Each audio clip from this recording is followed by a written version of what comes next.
This record, major categories offensively, #1 in all of them. Coach Mitch Johnson, postgame. In every facet of the game, we had to have toughness. That's what they probably do as well as any team in the league. They are going to test your toughness on every possession and every way they can. And your guys didn't back down, but didn't cross the line either. Like, they were in control. Is that too? Yeah, and I think Detroit just toes the line. I don't think they cross it. Towed the line, didn't cross it. Which thought this iteration of the Pistons were tough. How about the Bad Boys back in the Oh, man, back in those days, it was brutal playing against those guys. How about this next one, though? This might look a little bit familiar to you. Cavs, Pistons, Brad Daugherty, a young Brad Daugherty mixing it up in there. Brad, what are we doing? What is going on, Brad? What was the fine? Nothing. Like $100 or something like that. there wasn't a fine. There was no fine back in those days. Whoa. Man, right away. And a stare down. See, why you treat another Notre Dame guy like that? Well, Isaiah Thomas jumps on my back right here, and I get hit upside the head. Oh, man. It's unbelievable. I mean, What was the fine? $100. $100. Would you do it again? Oh, absolutely. Heck yeah. No doubt about it. Throw a right-left combo. Absolutely. I'd come up and under next time. Yeah. So when Mitch complains about the league being physical, No, it ain't. maybe take yourself back. No, it is, but Detroit does. They test guys. I mean, J.B. Bickerstaff is a defensive-minded basketball coach, and his guys are physical. They play very hard. They hard foul. I don't think they go above and beyond, but I thought, San Antonio goes into Detroit, and they show what they are made of. They showed their physicality, but they also showed they're one heck of a basketball team, which is even more important. And I'm going to ask you this. Does this make you think differently of this Season, they came into Cleveland without Wemby. He was hurt. And they beat the Cavaliers. They beat them handily. And I was so impressed with De'Aaron Fox and this whole crew, Castle, Vassell, all these guys, Vasali and all these guys. Harrison Barnes coming off, giving them championship experience. Luke Cornett. I said, this is a deep basketball team. Wemby comes back into the fold. I just don't know how you beat them. I don't know how you game plan for him specifically. I he agree. changes everything on both ends of the floor. Detroit didn't play bad. They had 20 offensive rebounds. Right. They got out in transition. They did everything they wanted to, but they're just not skilled enough. They got to be able to make shots. If they don't make shots, I don't see how they get. And that's where I said they would struggle, because I said Cade Cunningham, if he can't get to the front of the rim and they force him out, he has a bad night shooting, they're in trouble. He shot 5 for 26. They were in trouble. So I was going to ask you if this changes how you view the Pistons. Clearly it does. No, I told you beforehand. I wasn't sure about them. I love everything. It reinforces what you thought. It reinforces what I thought. I love everything about the Pistons. I love their coaching staff. I love the way they play. I like the physicality. You got to knock down shots. It works like this. You start knocking down shots, and Cade gets easy baskets at the rim. They still pounded the glass. They did what they wanted to do, but to not even get close and have this game at home, that's disappointing. They got to figure out their shooting loads. Yeah, still a chance we can see these two teams at the end of this thing. No doubt about it. But Detroit, they shoot 37% from the floor. You can't do that. You're not going to win a basketball game. And I love J.B. Bickerstaff. I love the toughness of his team. If they cannot figure out a way, though, to make out shots from 15 to 20 feet consistently, they're not going to beat anybody. They were open threes. They shot 20% today. You can't do it like that. They only take away Duncan Robinson. They need another guy. I don't know if Kevin Huerter's that guy. Whatever they got to do, figure out how to knock down shots. Let's get to our third and final game of the night.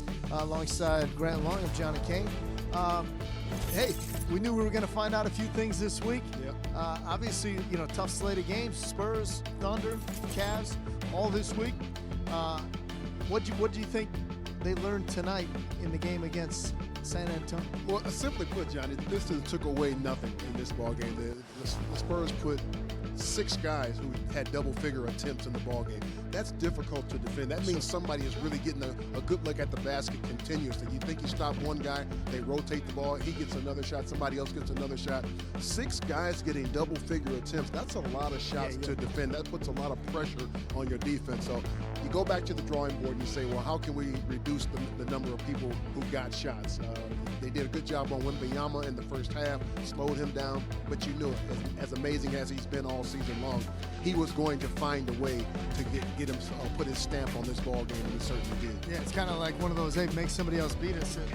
Enough contributions, particularly from the starters, all 5 starters in double figures.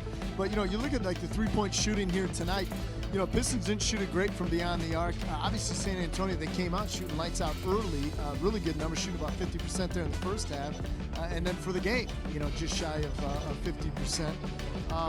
And they share the basketball. You look at the assist numbers on that, the points off turnover. A good collected game from San Antonio. And it's not like this team's just, come out of nowhere. Over these last couple of weeks, they've been the best team in basketball, having won 9 straight games now.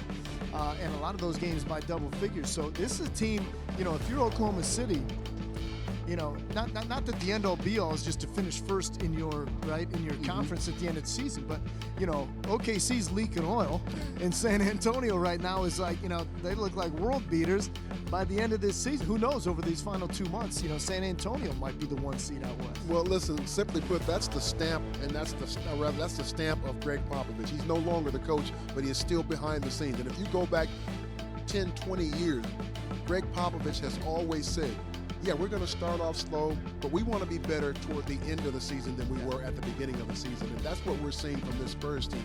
They're getting better as they continue to move through the season.